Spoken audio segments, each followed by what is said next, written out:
In this video, we're going to be taking a brief look at the macroeconomic objectives of the government.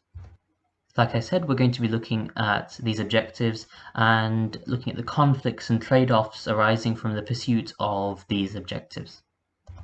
So let's look at what macroeconomic objectives are. So the government has different aims, namely macroeconomic objectives, when it looks to managing the economy. And we know managing an economy well is good for a government from many angles, because not only will managing an economy well improve living standards, but it will also help make governments politically popular. So with that being said, let's go straight into looking at the 6 main macroeconomic objectives.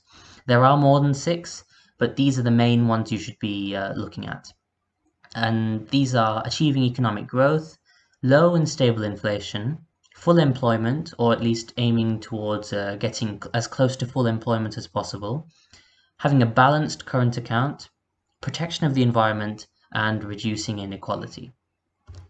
So starting with achieving economic growth.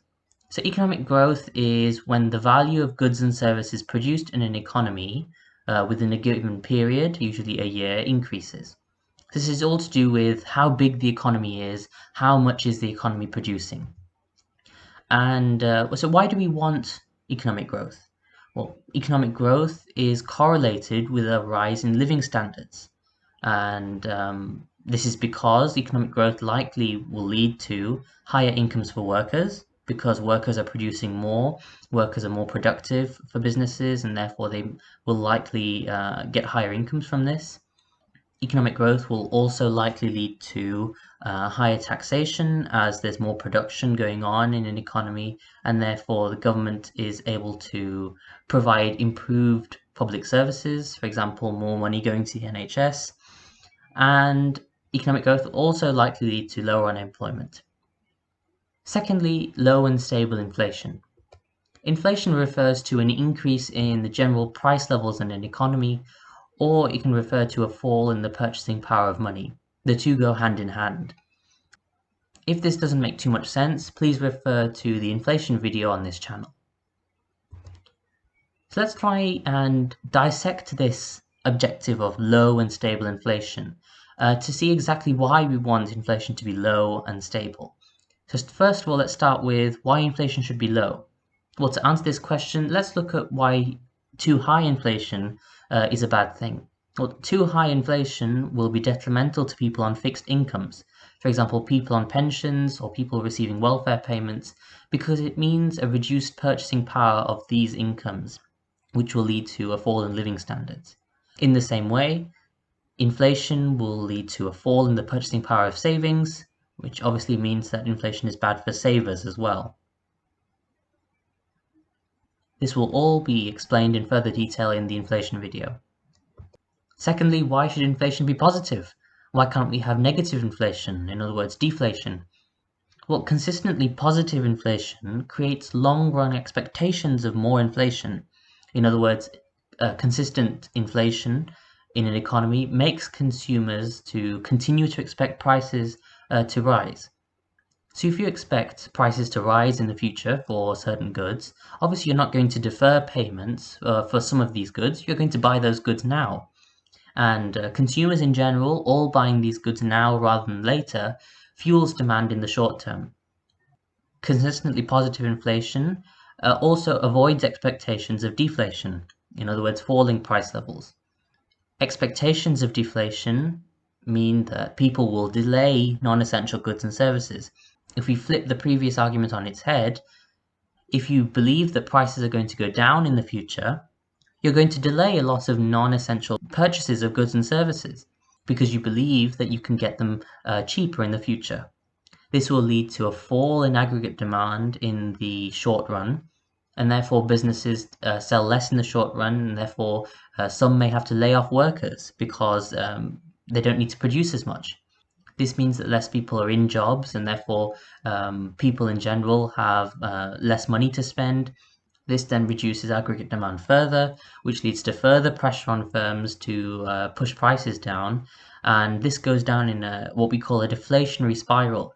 In other words, the expectations of deflation lead to this continuing endless spiral of prices going down, and this is very harmful for an economy. And therefore, we don't want deflation, we want positive inflation. Lastly, why should inflation be stable?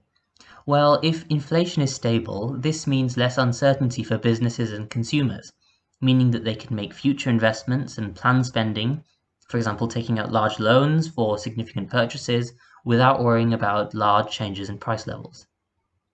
And so these three reasons explain why we want low, positive, stable inflation. And this is what governments try to aim for. Next, full employment. So to understand this, let's start off by defining what unemployment is. Unemployment refers to people who are able and willing to work, yet aren't in work despite looking for a job. And so immediately this doesn't seem like a good thing. And this is what full employment tries to solve, because full employment by definition means that you're minimizing unemployment. Exactly full employment means that unemployment is zero.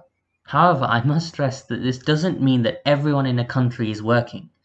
That's not what full employment means. If we look at the definition for unemployment, it talks about people who are able and willing to work. I stress willing to work.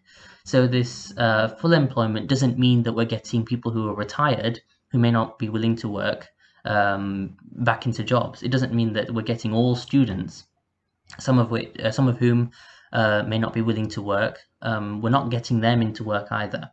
The objective of full employment solely refers to getting people who are unemployed, and therefore people who are able and willing to work, into jobs.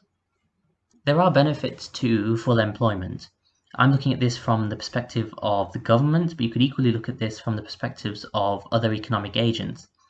But from the perspective of the government, full employment means reduced government expenditure through welfare payments. This is because less people unemployed means the government has to spend less on unemployment benefits, if that's something that exists in the country. Full employment also means increased income tax revenue or indirect tax revenue such as VAT, because people who are employed obviously have to pay income tax, and also people who are employed are likely to purchase more goods and services, and in doing so they're likely to pay more VAT at the point of sale. Next, some governments are interested in pursuing a balanced current account, or should I say a balanced current account on the balance of payments. The balance of payments is simply a record showing the value of all international transactions of a country. In other words, all the transactions between a country and other countries. Now, the current account refers to specific transactions on the balance of payments, namely trade in goods, trade in services, investment incomes or remittances being money sent abroad to families in other countries, and lastly, net transfers such as international aid.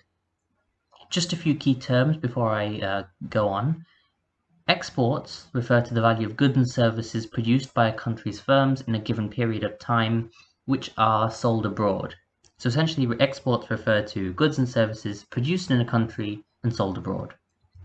Imports refer to the value of goods and services produced in other countries, bought by a country's households, firms, other economic agents in a given period of time.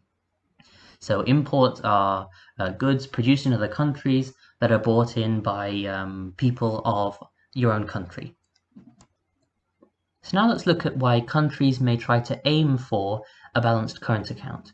For the sake of simplicity, I'll be ignoring points 3 and 4 on the types of transactions included in the current account. So I'll just be considering goods and services.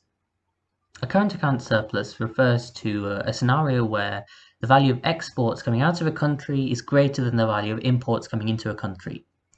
This essentially means that that country accumulates larger foreign currency reserves. The issue with this is that once you have this foreign currency, you can't do anything with it unless you actually go to the country that you got that foreign currency from and you spend it. And so some might argue that instead of hoarding this foreign currency, you may as well put this foreign currency to good use, for example, through foreign direct investment. Now, a deficit on the current account of the balance of payments could be bad because it could be a sign of a lack of domestic competitiveness in global markets. And if this is the case, this could lead to declining industries and higher unemployment, be that structural unemployment due to declining industries as a whole, or declining cyclical unemployment due to a simple lack of aggregate demand. Next, protection of the environment. Although economic growth is beneficial, and we've seen why this is the case, there's also a need for economic growth to be sustainable. Therefore, the interest of the well-being of future generations is being accounted for. If we have massive economic growth now, but this economic growth leads to a depletion of natural resources, then obviously this isn't good for future generations. Protection of the environment can also help to keep a population healthy, increasing labor productivity, as people spend less time being unwell due to pollution-related illnesses, such as asthma. And this is another reason why governments are incentivized to pay close attention to the environment. Lastly, there is also international pressure on governments to stick to ambitious CO2 cutting targets, such as the Paris Climate Accord. These three reasons, amongst many others, explain why many governments are now implementing policy to protect the environment. And lastly, reduced inequality. Inequality basically refers to anything that's in an unequal distribution. So you can have inequality of income, or inequality of wealth, or inequality of opportunity. All this is referring to is that income, wealth, opportunities aren't being shared equally or fairly across society. Governments are now seeking to reduce inequality, for example through redistributive methods such as progressive taxation. But why is this?